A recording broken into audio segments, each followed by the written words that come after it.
Bonjour, dans cette vidéo, je vais vous montrer comment utiliser le simulateur de gain de trafic sur Explorer.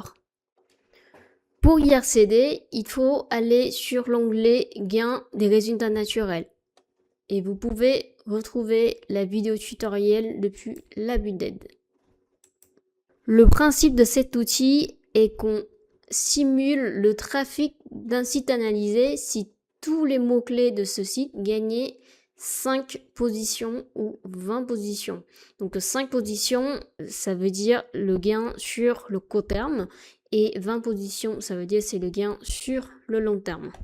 Donc vous avez quand même un petit résumé qui montre le trafic simulé si tous les mots de votre site gagnaient 5 positions sur Google. Cela peut paraître énorme comme gain de trafic, pourtant cet outil sert surtout à vous aider à prioriser vos efforts SEO sur des mots-clés et des pages qui sont déjà positionnés pour votre site.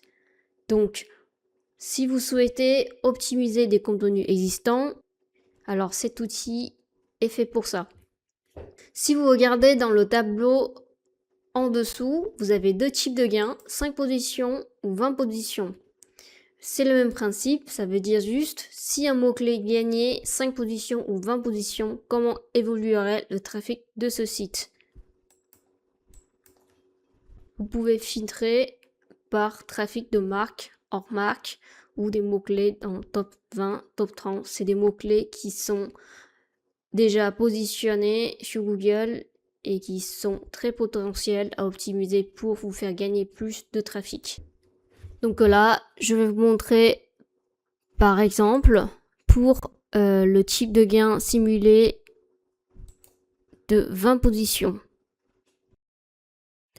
Vous pouvez trouver dans ce tableau le détail de tous les mots-clés et des pages qui sont déjà positionnés pour votre site. Et pour chaque mot-clé, vous voyez la page de destination ou la page sur laquelle le mot est positionné, la position actuelle, la position simulée si ce mot-là gagnait 20 positions, le trafic actuel de ce mot-clé et le trafic simulé. Donc ce qui est le plus important de ce tableau, c'est la colonne gain de trafic. L'idée ici, c'est de trier en ordre décroissant le gain de trafic pour considérer le potentiel de trafic si vous optimisez une page existante ou un contenu existant. Il y a plein d'indicateurs qui vous aident à prendre des décisions comme le volume de recherche mensuel global, la tendance de recherche ou la saisonnalité du mot-clé au fil de 12 mois de l'année, le CPC Max pour la partie publicité sur Google, le niveau de concurrence en SEA et en SEO. Donc je prends un autre exemple, par exemple pour le mot-clé fleur de bach.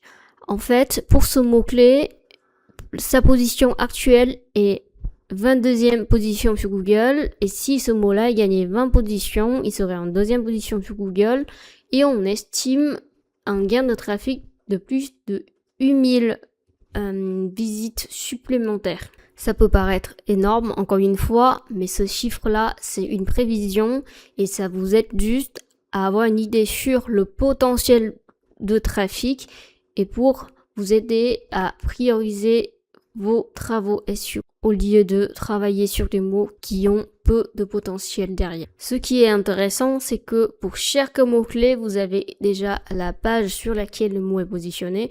Donc vous pouvez totalement cliquer sur la page, l'analyser et optimiser son contenu, ajouter des mots-clés ou faire une analyse concurrentielle pour chercher des idées pour optimiser cette page existante qui est déjà très bien positionnée sur Google.